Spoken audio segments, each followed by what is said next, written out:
सवाल ये है कि तवस्सुल जो है जिसको हम वसीला कहते हैं कि ये वसीला जो है वो क्या चीज़ है। वसीला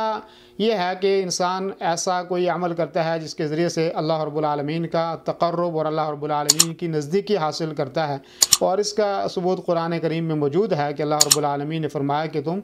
अपने अमाल के ज़रिए से अल्लाह रब्बुल आलमीन का तक़र्रुब और उसकी नज़दीकी हासिल करने की कोशिश करो। तो तवस्सुल के सिलसिले में, वसीले के सिलसिले में दो चीज़ें हैं, एक तो जायज़ वसीला है और एक नाजायज़ वसीला है। जायज़ वसीला ये है कि आप अपने नेक अमाल के ज़रिए से अल्लाह रब्बुल आलमीन की नज़दीकी और क़ुर्ब हासिल करते हैं, तो ये जायज़ है कि आप किसी को कोई चीज़ देते हैं, सदका करते हैं और कहते हैं कि अल्लाह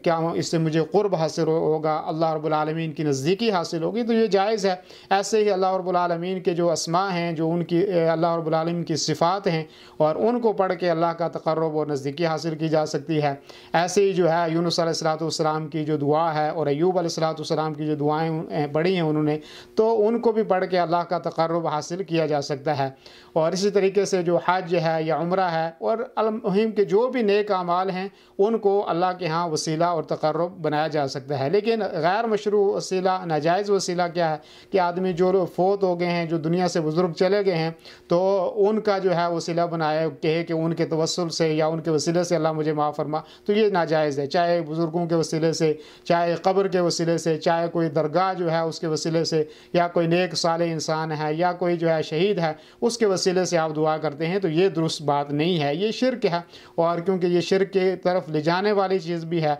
और ये सालिहीन और नेक लोगों की शान के अंदर गुलू भी है, तो इसलिए ये जो है नाजायज़ है। जायज़ वसीला है कि आप जो मैंने बताया कि कुरान पढ़ें, दुआ करें, नेक अमल करें, सदका और खैरात करें, ये आपके लिए वसीला है और ये अल्लाह रब्बुल आलमीन की नज़दीकी हासिल करने का सबसे अहम ज़रिया भी है।